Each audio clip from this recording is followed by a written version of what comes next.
Here's what's coming up in episode 176. Lisa M. Gunshore. The last memory I have of this was seeing the ditch come close and far as we were skidding on the ice. I don't remember the accident at all. It's never come back to me in any way, shape, or form because I immediately left my body and I was with all my spirit team. When I want to make almond flour pancakes, I just want the recipe. And it's no offense to the people who spend time on that, but the amount of pop-ups and stories and the recipes always buried at the bottom, it drives me insane. We have these photon packages of light in our cells. And the cleaner our cells are, the more light is in our cells. The more light that's in our cells, the more connected we are to God's source. Oh my gosh, I love that you asked this question. Let's talk about how sick I am of buzzwords.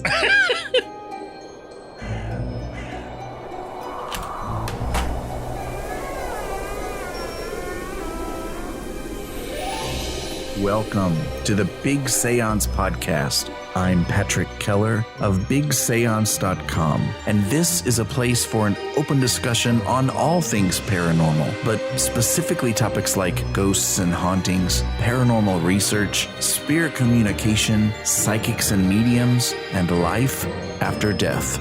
So basically, anything that pops up in my paranormal world. The candles are already lit, so you might as well come on in and join the seance.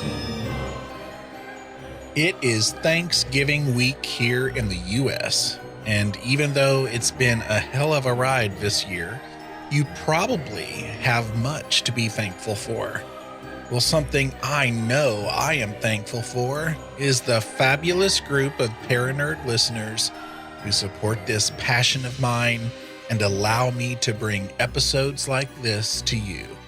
They do this by going to patreon.com/Big Seance. As a special thank you this week, I am putting your shout out at the beginning of the episode. My super Paranerds are Stephanie Moss, James Deacon, Melissa Armour, Anne Marie Sullivan, Justin J. Justin, Genesis, Natalie, Kim Robb, Jim Budd, Josiel Lorenzo, Susan Davey, Paula Mitchell, and Amy Park Gedicke. My supporters at the Parlor guest level, who can be found at bigseance.com/parlorguests, are Linda of shimmeringmoons.com, Denise Sia of Mystic Moms Paranormal, Ann Rekovich of ozparatech.com, Jillian Martin, Mindy Kentop, Hope Battaglia, Cassie Keller, Glenna Becker, Diane Rax, Nettie, Dina DeCastro of Dina DeCastro Astrology, Peggy Hagan, Marion Hover Clairvoyant, Bruce Williams, Christopher Kohler, Lana and John of Carbon Lilies, and Norman and Linda Keller.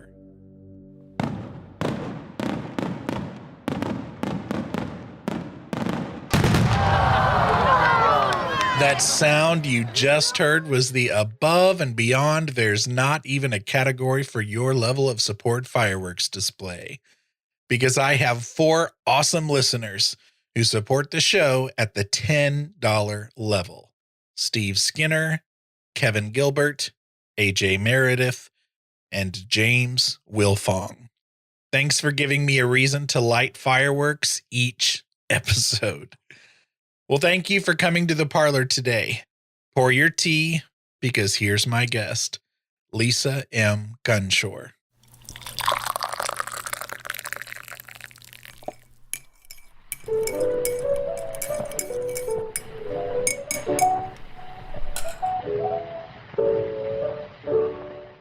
Lisa M. Gunshore is a channel, functional Ayurveda coach, and author. She is a natural mystic and has had a deep connection to spirit since she was a small child. Since 2006, Lisa has shared her insight with clients around the globe, assisting in their transformation. Her work is to act as a conduit for spirit to share messages of soul purpose and love. In addition to her spiritual offerings, Lisa is also a functional Ayurveda coach, chef, and Hatha yoga instructor. She supports you in your journey of healing in both the physical and spiritual realms through strategic plans and messages of truth. Her counseling practice is solely focused on supporting you to heal and to blossom into the fullness of who you are. Lisa's website is lisamgunshore.com, and she is known as the Buddhist Biohacker, which is also the show that she has so much content on. It's a YouTube channel. It is a podcast. And I have been fortunate to be asked on the Buddhist Biohacker twice now. And we had so much fun on two different occasions, nerding out. One of them was like the day before Halloween. And it was such a fun and pleasant experience. And so I said, you are coming on my show next. So that's where we are. Hello, Lisa. Welcome to the Big Seance podcast. Hey, Patrick. Thank you so much for having me. I'm so honored to be here. You are so welcome. I'm glad to have you. So you do so many things. And we were talking about your website before we went live here. And you have like multiple websites packed into one. And there's so many services and different things that you offer and abilities that you have. Can you like patch the holes of, what I haven't described and maybe what we didn't catch from your bio? Who is Lisa M. Gunshore and the Buddhist Biohacker? Wow. Well, yes, I can. And thank you for all that. And yeah, I do a lot of things, but they do all tie together, which is great. I'm a multi-generational psychic medium and trance channel. So that's been my work since 2006 with the public.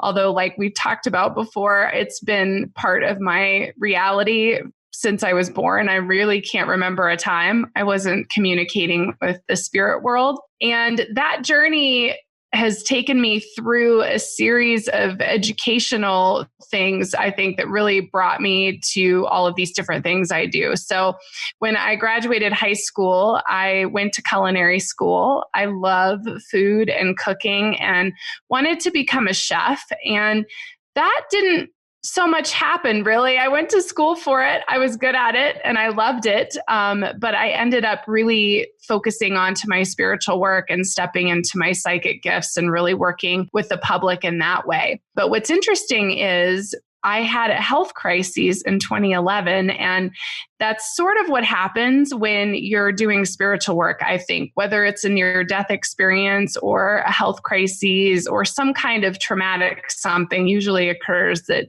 shakes you at your core and forces you to face death. It's also part of a shamanic initiation for a lot of people who are interested in shamanism. It seems like that naturally or organically happens to people who are drawn to that. So I had this health crisis and it led to my nervous system broke down. I had a near-death experience. I actually had a few over several years through my health. And what I learned with my health was that I have 22 food allergies and that my system is very sensitive. Big shocker, because again, if you're sensitive to the spirit world, you tend to be sensitive to other things.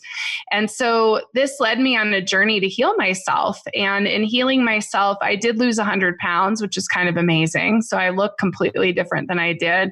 And it was really just lifestyle changes. And went and started practicing yoga to balance my energy, to help my nervous system to heal. And those just naturally fit in with my spiritual work. I mean, it fit in with meditation. And I realized probably 4 years ago that my culinary degree was really there to support me with the tools I needed to take care of my health.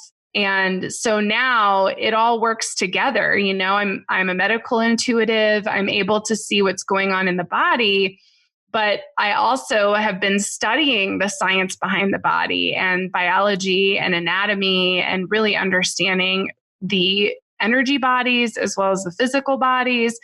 So I don't know if that makes it more complicated or less complicated, but that is why I offer so many different things. I teach yoga. The yoga that I teach is very much spiritual centered. So it's really about meditation and aligning the body to open your energy to be able to connect with the spirit world. So it's a little bit different from like a power yoga class. It's not really my jam, really. And I have lots of great recipes and share lots of great health information to support us too. But really, being healthy and vibrant is just another way to raise your vibration, to connect with your higher self, your higher wisdom, and the spirit. So that's kind of how it all works together. So I don't know if that answered your question, but I think it did. No, that does. And I'm curious. Well, first of all, you are not the first psychic medium that we've talked to here on the show that has also had a connection with the culinary arts and food in that way. And so I think that is interesting. I'm curious to know because you talked about how you're not really on that culinary journey that you started on, but it seems to me like that would be a nice little thing to have in your pocket when you have so many sensitivities. Do you think that was meant to be? Oh, for sure. For sure it was. And I think that, food is medicine. And so part of what I do as a health coach is I want folks to be healthy with as little medication and supplementation as possible. And so I'm not a supplement pusher either. I think food is medicine. And so I think if you can get healthy, clean food into your body, you really don't need much else. And in fact, the ironic thing is this year in our global event that we're in here, and we're in isolation more than normal, I've hardly taken a supplement this year, and I'm healthier than I've ever been. And I think it's because I'm really cooking for myself each and every day. I'll tell you where my cooking passion is. It's with my recipes on my blog, because I don't know about you, but I'm so irritated when I go to get a recipe off the internet. Every recipe blog, there's like a whole story before the recipe. There's 100 pop-ups. There's all these pictures. It takes forever to find. I hate that. It drives me crazy. Yeah. It drives me crazy. Yeah. So I don't have a ton of recipes up yet. I do have a handful of really good ones up there. I'm going to be investing more time in that here in 2021, but they are literally a photograph of a recipe. That is it. Yeah. There is no pop-ups. There's no story about the recipe. It just, you pull it up on your phone, you click on the photo, and it's big enough to read, and you cook. It's like your, mother's or your grandmother's box of recipes, really. Exactly. There's not an article that goes with those stories. I don't need a story when I want to make almond flour pancakes. Like, I just want the recipe. And it's no offense to the people who spend time on that, but the amount of pop-ups and stories and the recipes like always buried at the bottom, it drives me insane. Yeah, the person we talked to in the past before a couple of times is Karen Fraser. Do you know Karen Fraser? I do not. Karen Fraser is a psychic medium. She's also an author, and she has a gluten allergy. And she has a lot of recipes and cookbooks for people with different food sensitivities. And she, about the time that I first met her and interviewed her, my mom was learning of her really interesting food allergy to gluten.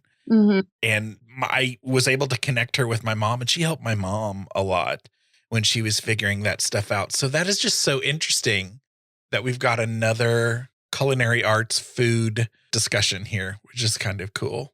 Yeah, that's fascinating. I'm going to have to look her up because I do think it goes hand in hand. I have what's called the Indigo Flow is what I created. It's a 33-page guide to intuitive diet and natural detox. And it's really just a support guide.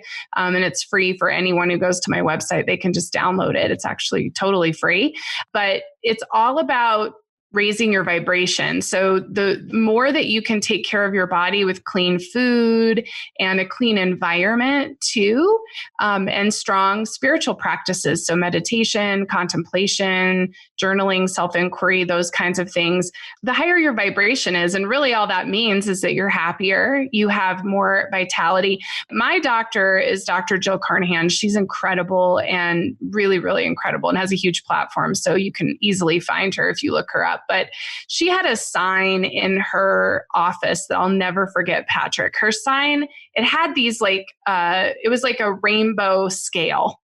And in the center of the scale, it says, I feel fine.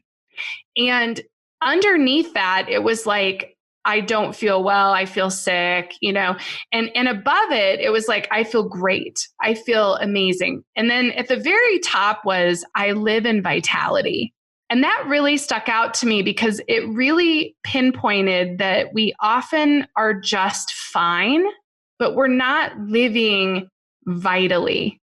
And it's not just our food, it's all sorts of things. It's like how much we give away our energy. It's what we connect in with when we're watching television or whatever we're doing, right? It's all those things. And so that just always stuck out to me. And that's part of my mission now is I want to live in vitality, and I want everyone that I work with, whether it's a client or a patient, to live in vitality. So it does all go hand in hand. I mean, you're right. Like the food, the yoga does. I can't tell you when I first started reading people and I was working the psychic fair circuit and I was, going to all these psychic fairs there every summer and, I'm going to different states and things. And it would crack me up because I'd be at these psychic fairs and all they serve is like carnival food. They'd have like hot dogs and popcorn and stuff, right? Like that's what they do. And I would think to myself, like, well, this is really weird. We're all these like psychic spiritual people. And I noticed there was a lot of unhealthy patterns. And there was a lot of spiritual people, myself included, who weren't that healthy. And, we're feeding off a lot of toxic energy. And so it's interesting to me how things are changing because I think the last fair I worked, which was a few years ago now, but the last fair I worked, like they went out of their way to make sure there was healthy, clean food there because the realization of what it does to your cell structure. And the cleaner your cell is, and this is quantum physics, so it's so cool. This is where my Buddhist biohacker part comes in because I get very nerdy. We have these photon packages of light in our cells. And the cleaner our cells are, the more light is in our cells. The more light that's in our cells, the more connected we are to God's source. So it really goes hand in hand. And I would hear, this is like back in 2006, 2007, when I was first starting out and I weighed 250 pounds and I was not very healthy and I was sick a lot, especially how much I was communicating with those who'd passed away. It really drained me at the time. And people would talk about yoga, and it'd be like, oh, it's just this cliche thing. I mean, that's kind of what I thought until I did it. And then I was like, oh, not cliche at all. This is actually exactly what I needed to do. And these days, I mean, honestly, Patrick, I could read people nonstop. I feel connected nonstop. There's nothing that drains me physically anymore that makes me feel I'm able to maintain the higher vibration. It has a lot to do with how I take care of my body. I mean, that's the truth of it. And you probably are a much better psychic medium when your pineal gland isn't, made of corn dogs.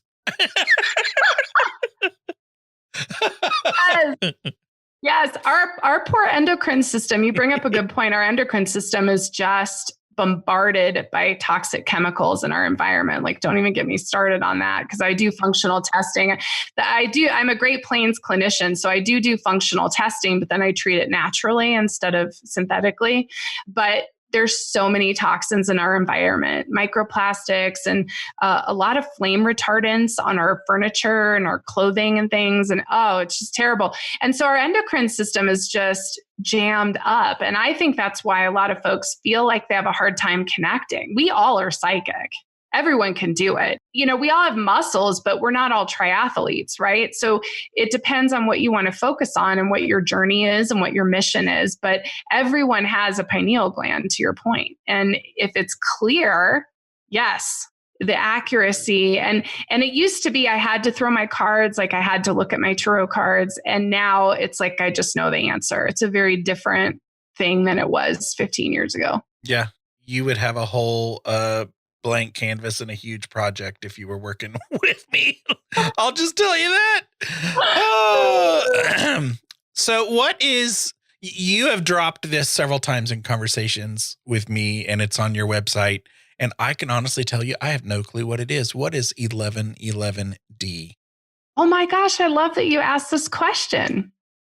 Let's talk about how sick I am of buzzwords. Like this again, I'm absolutely a Gen X, and I'm absolutely an indigo, and I'm absolutely a Scorpio psychic. And you can tell because I don't like to follow any rules at all. And that's where the 1111D comes from. And I'm so glad you asked, because no one ever does. And I think it's such a great question, because there's a whole conversation about ascension right now and moving to 5D. I'm sure you've heard it. It's like all over the place. Everybody's like, oh, we're going to 5D. We got to go to 5D. We got to go to this 5D timeline. And being who I am, I thought, well, because I even was like reading, oh yeah, 5D.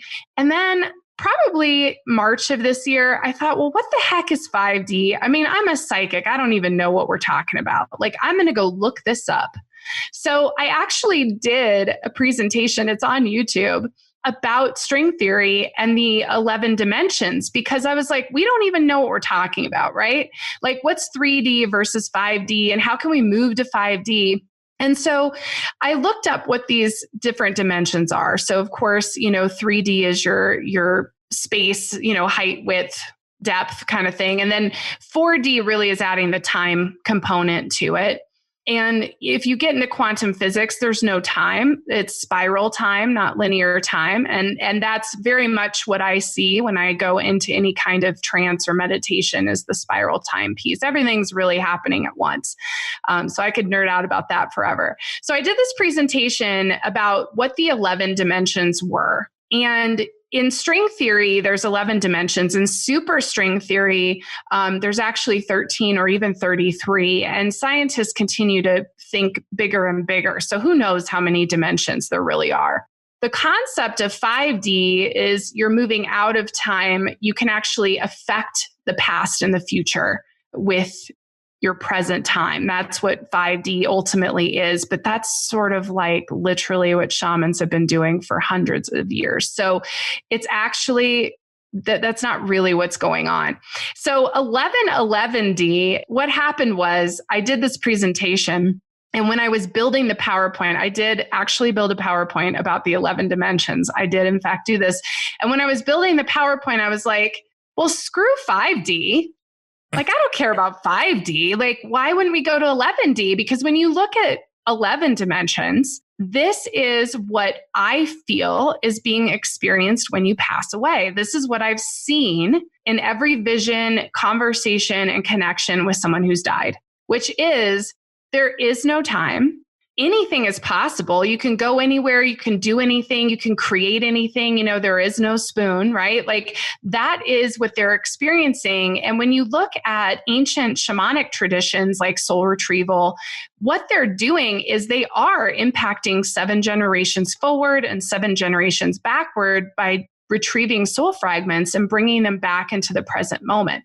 And the only way you can retrieve those soul fragments is by understanding that we're fragmented into many different pieces, experiencing different lives all at the same time. So there's actually no such thing as past lives either. It's all happening right now. And the goal is to come into the present moment and to bring all those fragments to the present moment. And that is self-realization. So it's pretty nerdy and phenomenal and awesome. So what I said was, well, forget 5D. Like, at Buddhist Biohacker, we're going to be 11D. And then I thought, well, what's even cooler than 11D is the fact that every single day I get a little notification and reminder when it's 1111. That's an angel number, right? 1111. So I thought, well, let's just be 1111D. Let's not be like anyone else.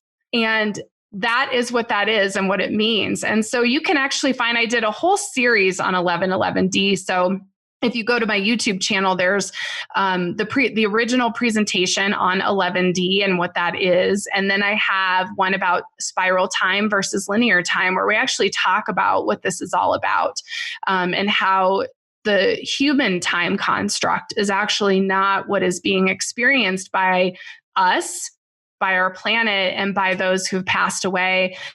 We've had some scientists on. We had Tim Sanders from Omnia come on and talk about quantum physics and the taurine as a cell and that field, and how we can actually impact that field. So we'll be doing more with that in 2021.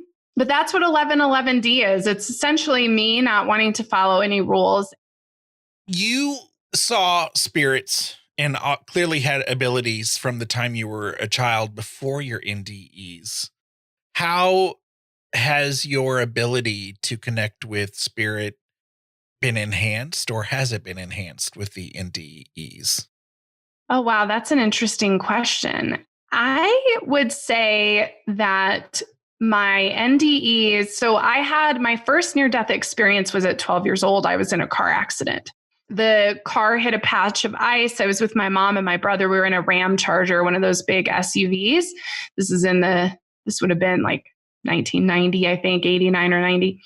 And we hit a giant culvert and rolled over 3 times and slammed into a giant oak tree. And I did not have my seatbelt on, which actually saved my life. I was thrown from the vehicle. If I would have had my seatbelt on, I would have been smashed by the tree. And the last memory I have of this was seeing the ditch come close and far as we were skidding on the ice. I don't remember the accident at all. It's never come back to me in any way, shape, or form, because I immediately left my body and I was with all my spirit team. And that's what I remember. And I remember it vividly even now at 42 years old. And that was 30 years ago. And what happened with that experience was I was thrown from the vehicle out into the ditch, into the snow. And there was sun and a beach, and it was really beautiful and it was really bright. And I was playing with my friends, which were my spirit team. I was playing with them in the sand and making sand castles. And it was so beautiful and so wonderful.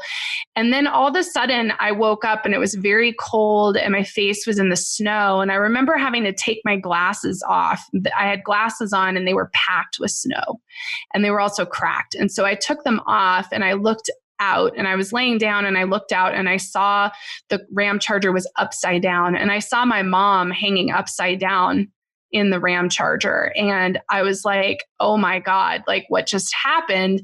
But at the same time, I remember being really angry because I wanted to stay with my friends. I did not want to come back. And I was pretty mad about that.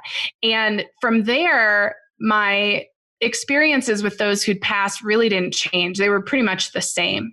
In 2016, which was 4 years ago, that was when things really changed for me. And it was less about my experiences with those that have passed away and more about my understanding of the nature of reality.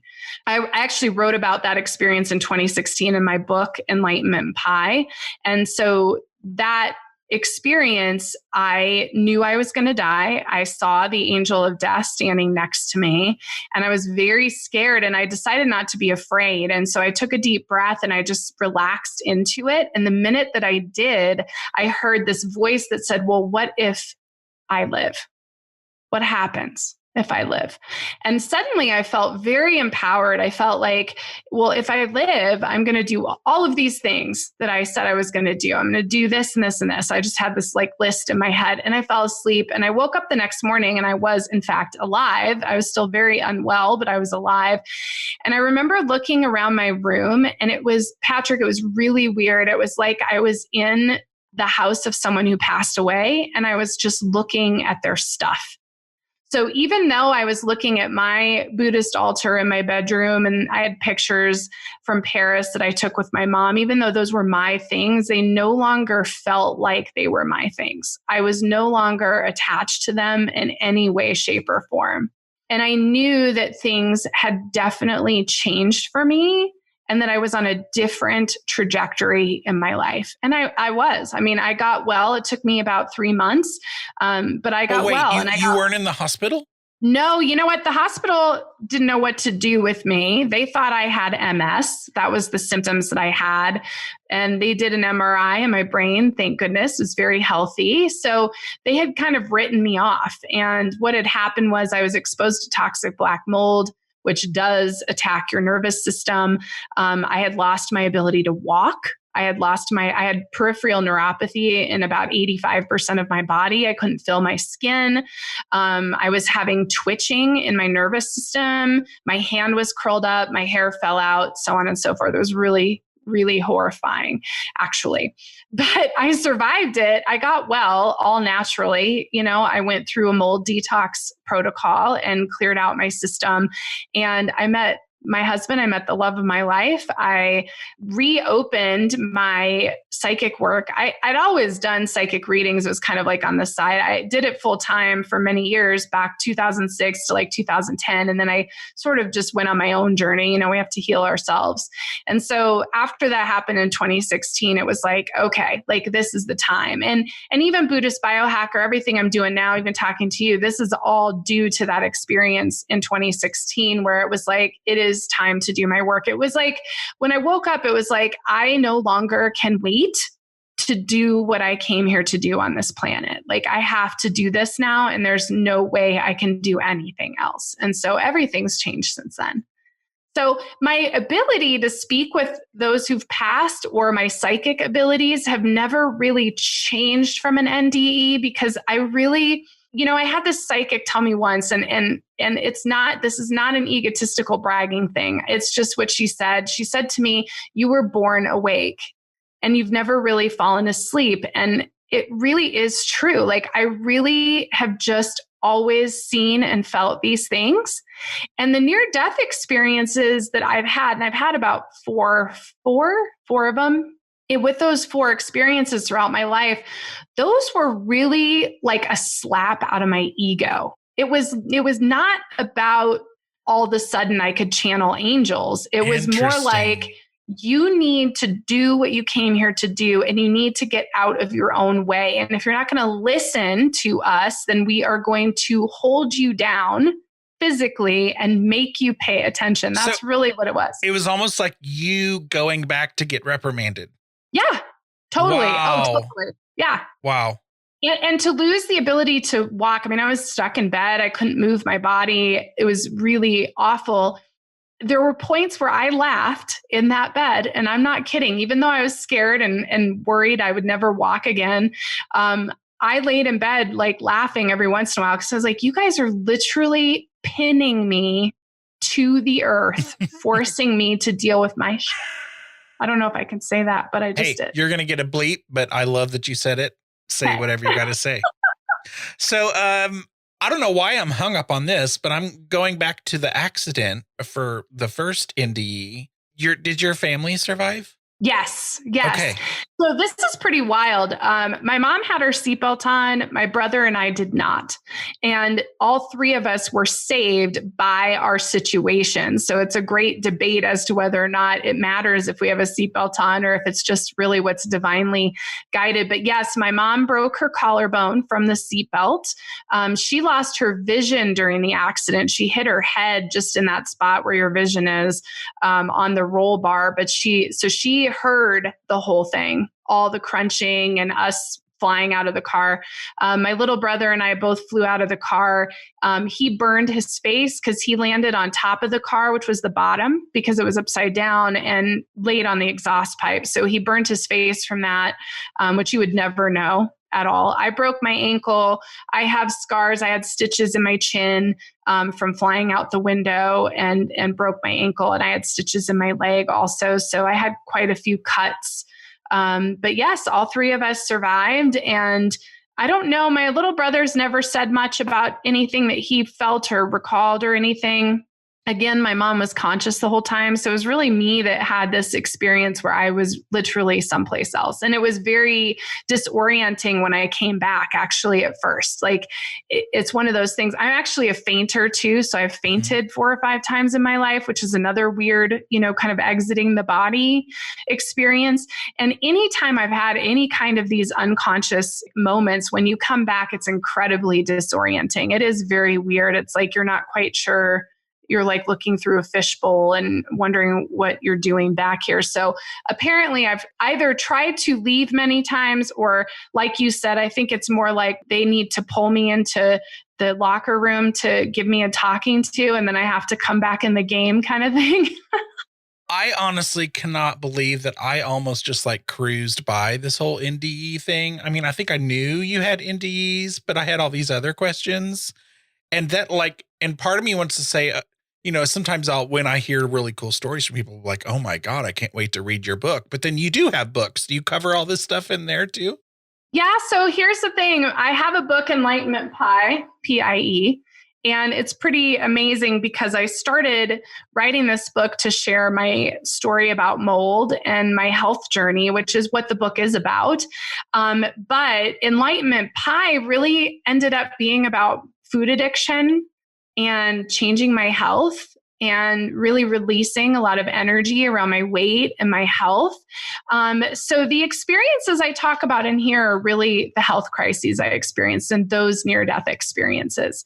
I'm working on my second book right now. And then, I probably need to write about all these experiences because I've fainted. I fainted in the third row. I was in the third row pew at church and just fainted in the church, like just out, and came back to, and I've had a few other experiences where I've fainted. So that's very peculiar. I read the book by Carl Jung, Memories, Dreams, Reflections. And I read this book in 2012, and he spoke in there about neuroses. And so I actually did work around neuroses and my ability to stay present. And in working on that and focusing my breath and being present, I have not fainted since 2012, since reading that book, because I realized that I was checking out rather than being in my physical body, because it's really hard for me to be here. I have to do a lot of work. I have water filters on my shower. I have air filters in my bedroom. I have to be very careful about what kind of food I eat. There's a lot of places out that I cannot eat. I do not eat processed foods. In order to be here vitally, it requires a lot of discipline. And that is my contract, right? Like that's my contract is you have to be disciplined to be here, but by being well and being disciplined, your vibration is high and you can do the work you came here to do. But much like every other indigo child that's out there, and there are lots and lots and lots of us, the world is a little too toxic for us. And so, I did a lot of work to try to stay present and to be present here in this body, even if it's hard, rather than checking out and going to the spirit realms, because it's a lot easier for me to go to the astral plane than it is for me to be here right now talking to you. Wow. Man, that is such a gift that you have given us. This, I mean, that's crazy. That's a crazy life story is what that is. And so what's funny is that I have all of these things. And first of all, when you and I talked on your show, we talked about paranormal investigation and spirit communication. And we talked a little bit about table tipping. We talked about intention and belief and what our beliefs are about crossing spirits over. And you experience things like battery drain a lot when you are working with clients. But I don't want to, because twice you have brought up your like spirit photographs, spirit orbs, and I can tell it's something that you like to talk about. And so before we run out of time, I for sure want you to have the ability to talk about that. And then before you do, you just have to know, I'm pretty skeptic about just paranormal photography in the first place. And my community in general, it's kind of a rough place to hang out talking about orbs.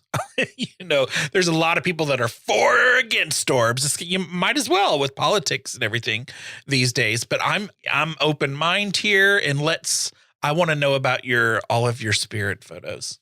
Oh my God, I love it. Well, none of my spirit photos are orbs, so we'll start with that. Okay, I assumed they were. Okay, never mind.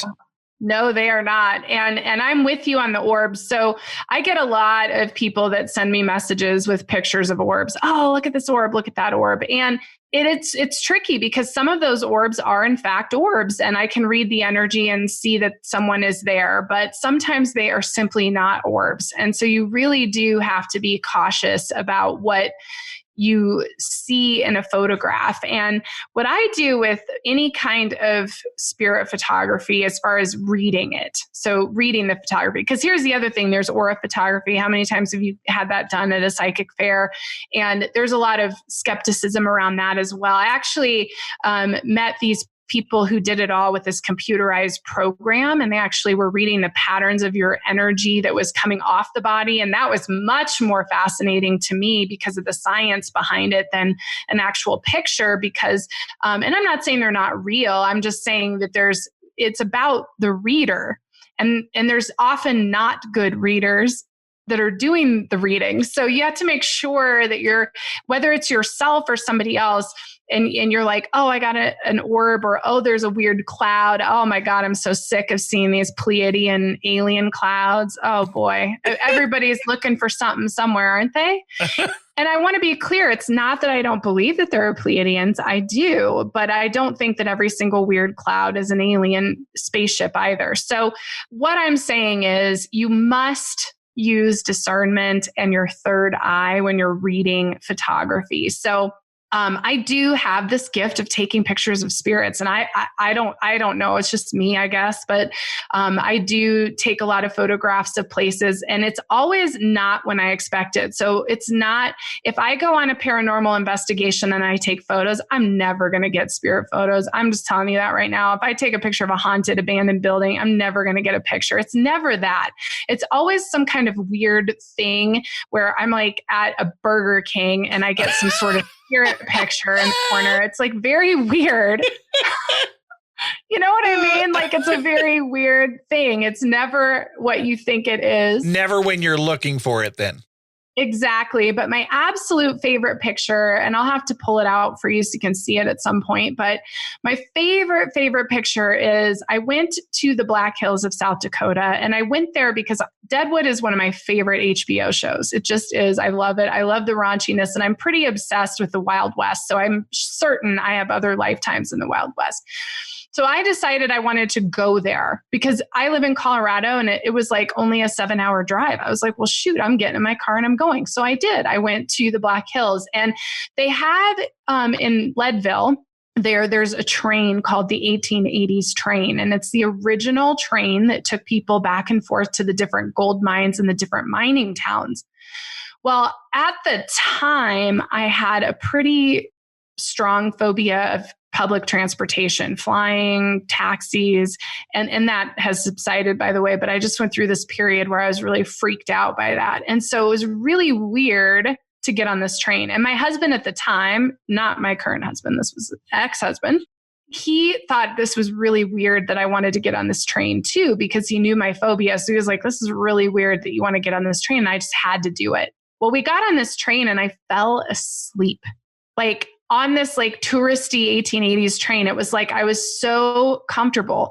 And I ended up waking up. I was probably only asleep for 10, 15 minutes. And we know I probably wasn't asleep. I was probably astral traveling or whatever the heck was going on there. And I woke up right when the train stopped at this like stand, this like little train stop. And I could see 5 or 6 shadowy figures that were miners that were still taking the train. And I knew that I had also been at that stop many, many, many times in this other lifetime. It was like everything was merging together. It was like this weird merging of energy. And so as we're going on this train ride, we pass the stop and I'm seeing, these miners walking around. We go by, they don't even stop. We're riding by on the train, this little house. And they said, this is the Addie house and it's a brothel. And it was a brothel till 1989 in South Dakota. So if anybody wants to know, that was when prostitution was made illegal, not until 1989. But they said it was a brothel. And I immediately felt drawn to this house. I was like, God, this Addie house. And they said it was abandoned. So it was an abandoned house. So they said, it's just this like historic space. So we finish the train ride. We get back to the train station. We get off the train and I'm thinking this was just the wildest ride I've ever been on. I felt like I had just gone into a different time, a different place. And I told my husband, I said, you know what? I want to go to this house. And he goes, well, how are we even going to find it? I was like back in the middle. And I said, I just know how to get there. And we got in the car and I just drove to this house. I mean, I just knew where it was. It was really amazing. So we drive to this house and we park in front of the house. And I'm like, I want to take some pictures of this house. So I took some pictures of the Addie house and we went on with this trip. So that was it. We went and life went on and we go home. Well, at the time I only had a desktop computer. I mean, again, this was like 2004 or 5 or something. And I started pulling up the pictures because I wanted to print this house. I wanted to have it up in my office because it just was special to me. And when I printed the picture, I about died. I could not believe. And I took 3 or 4 pictures and this was, on a digital camera when they first came out on an SD card or whatever. And the first couple pictures of this house, it's just an abandoned house. There's some empty windows and things. But in the third picture, there's a naked woman in the window and she has a robe and half of her shoulder is showing. So it's kind of like off her shoulder and her head is detached from her body. It's like floating above her body.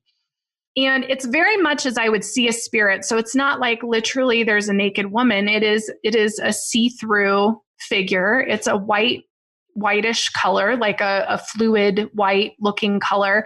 And she has this hair coming down and you can see her breasts are very obvious in this thing.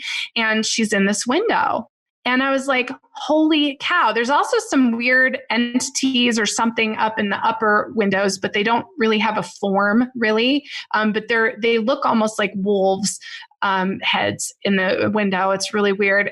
It's not in the other pictures. It's just in this picture. And I just immediately loved this woman. I was like, this woman is part of this house. I'm sure her head's detached for a reason. Who knows what happened to her in that brothel at what point in time, right? But she obviously is connected to this house. And so I actually have her photo framed and hanging in my house. I always hang her no matter where I've lived. I've hung her by my front door as this protection of my home. It's a really weird thing. But that's my absolute favorite spirit picture. Now, I have some other pictures. I went to Las Vegas and literally took a picture of the Strip. And on the Mirage Hotel, there is a gigantic smiley face coming out of the Mirage. This is not an orb. This is like literally a neon fire eyes and a mouth, like a big smiley face coming out of the Mirage. So I have that too. So all of my spirit pictures, I have many others. All of my spirit pictures are literally spirits that have appeared in the photographs. And it's pretty amazing. And I have you to thank, Patrick, because I haven't really thought about it in quite some time. And suddenly I was like, I think probably I need to pull these photos out because they're all in old computers and things. We have different digital devices now. But I'm going to start pulling them out and doing something with them because they're really incredible. One thing that I think would be a benefit and something that I'm a little jealous of is like if I have an EVP or if I just have something that I'm not sure is paranormal, but then if somebody else can also verify it with another ability, like if you have photos, but you also have this psychic ability where you can kind of confirm things, that makes it a lot more legit in my eyes. It's not just like, I took this photo and I found it. You have you're drawn to the energy too, and you just kind of feel it. I'm curious to know, have you done any research on the Addie house to see if you can learn anything about the energies that you found there? I have not, but I'm glad you asked. I'm doing a new show that, my shows are live on Buddhist Biohacker YouTube, and I'm going to do some produced shows. And so next year we're going to start what's called Surreal Stories. And that's on my list. I want to go back. I have not been to the Addie house since I took that photo. And that was, 15, 16 years ago or whatever that was, a while ago. Wow. So yeah, I'm going to go back and do some research and see what it's like now and see if it's even there. So that's on my list of things to do because I haven't. All I knew was what they said on that train ride, which was it was a brothel. And considering the woman was a naked woman with this robe, I figured that's probably what she was one of the workers of that place. You could probably narrow that down. Yeah. Yes. And you bring up a good point, Patrick. I think for anyone who is interested in their orb photos or spirit photo, oh, is this real? If you're asking if it's real, I think you need to ask yourself, what did you feel when you took the picture? Because if you're just randomly taking photos, but there's an energy connected to you at that time and it means something to you, then you have to trust your own intuition that it's something real. If oh gosh, maybe the sun just caught my lens or whatever, you're going to know if it's special to you or not, no matter if it's an orb or whatever. But I'm with you. Some orbs, for sure. I've taken photos during seances and I've gotten orbs and it's pretty obvious because they look different. They're not, and the best ones are the rods. People don't talk about rods very often, but rods are really, to me, a much stronger spirit photo energy than an orb because orbs are tricky because of dust and light and things. But when you get a rod, I actually took a picture on Halloween of the moon and I got this huge rod and the moon was distorted and this rod is shining across the photo. That was just this Halloween, 2 weeks ago. And wow. So those are when you're catching an energy or a vibration much more than just a fluke. Yeah. Yeah. So Lisa, you have some thoughts about 2021 that you want to leave us with that I can't wait to hear. I'm ready for it. Bring it. Bring it. Yeah. I feel this is a really important message that's come through the higher wisdom, my spirit team, really over the last couple of weeks, because I'm working on my 2021 predictions and what we can expect in the new year. And there's a lot of wild stuff going on out there and it's going to get wilder. So that's number one. But the message that I have from my spirit team is that 2021 is about celebrating our human experience. And I want to invite everyone out there who is wanting to ascend and wants to go higher and wants to make sure they're on the right path and, scared about where our world is heading. I want everyone to understand something, and that is that our planet shifted to fourth density consciousness in 2012. The planet is ascending, whether you go with it or not. So this is about you go inside, not up.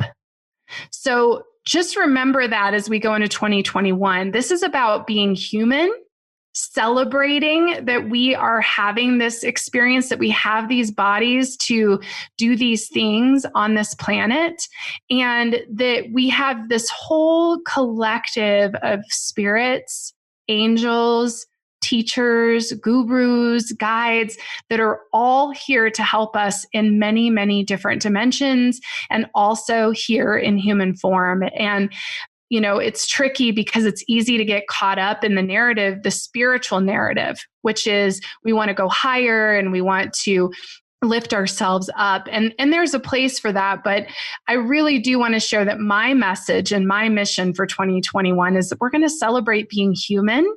We're going to focus on going inside to our heart centers and getting out of all the narratives. There's no story that we need to be a part of other than the story that we are our highest selves and that we do have access to everything that is out there. And it will be proven through quantum physics and many other scientists and doctors who are working on incredible things right now to prove this to us. But the best way to prove it to yourself is just to trust yourself, because that is what ascension is. Ascension is learning to trust yourself and not looking outside of yourself for the answers. They're all inside. So that's my message for 2021. Breaking news, y'all. Y'all heard it here first. You are fabulous, Lisa M. Gunshore. And I would love for you to tell us where we can find you and where all of your socials are. And, any final thoughts you want to give us? All right. Well, I love you so much, Patrick, and I'm excited to keep collaborating with you also in the new year. Absolutely. Lots of stuff we want to talk about together. And you can find me on Buddhist Biohacker YouTube. That's probably the best place to go. My website is lisamgunshore.com. All of my information about film. I released a documentary this year called Awaken Grace. That full series of awakenings is going to be released individually throughout the year in 2021, also on the YouTube channel. And if you're looking for connecting with me as a psychic medium, if you want to be a part of my membership community, that's at ajatakasa.com. It's AJATAKASA. I know that's complicated, but there's a reason for that. If you're meant to find it, you will. There are links to that on my Lisa M. Gunshore site as well, but that is my sacred space for channeled transmissions, psychic predictions, my psychic medium sessions, and also soul retrieval and Tibetan shamanic practices that I do. So all of that is in the sacred space of Ajatakasha, which means boundless space in Tibetan. So that's why that's the name. So that's where you can find me. As far as social, I encourage everyone to visit my community page on YouTube. I will be actively departing from most of social media in the new year. I'm already off of Facebook. So if you want to be a part of our community, the best place to go is YouTube to the community page. I am also on MeWe, MEWE, Buddhist Biohacker Forum on MeWe. I personally am on MeWe. I just don't believe in all the censorship that's taking place, and I'm removing myself from platforms that do that. So that is why I am doing that. I'm just taking a stand. I think that's really where I'm at with that. That's my activism for 2020. Well, there you go, Lisa. You gave us a gift today. You rock. Thank you. Thank you so much, Patrick. Thank you for having me on. And honestly, the things we talked about today are just not things I normally get asked about or talk about. So it's really a gift for me to be able to share some different things. You just need to reach out to some nerds sometime. That's the I know, right? For show notes, including links to anything we may have mentioned in this episode, visit bigseance.com. You can find and subscribe to the show in Apple Podcasts, Google Podcasts, Spotify, Stitcher, TuneIn Radio, iHeartRadio, and just about anywhere podcasts are found. Do you have any comments or feedback? Go to bigseance.com/feedback to learn how to get your voice in a future show. Or you can call my feedback line, 7755-TELL-ME. That's 775-583-5563. Interested in learning how to promote and share the podcast? Go to bigseance.com/share. Thank you so much for listening. Unfortunately, it's time to blow the candles out, but we'll see you and light them again next time.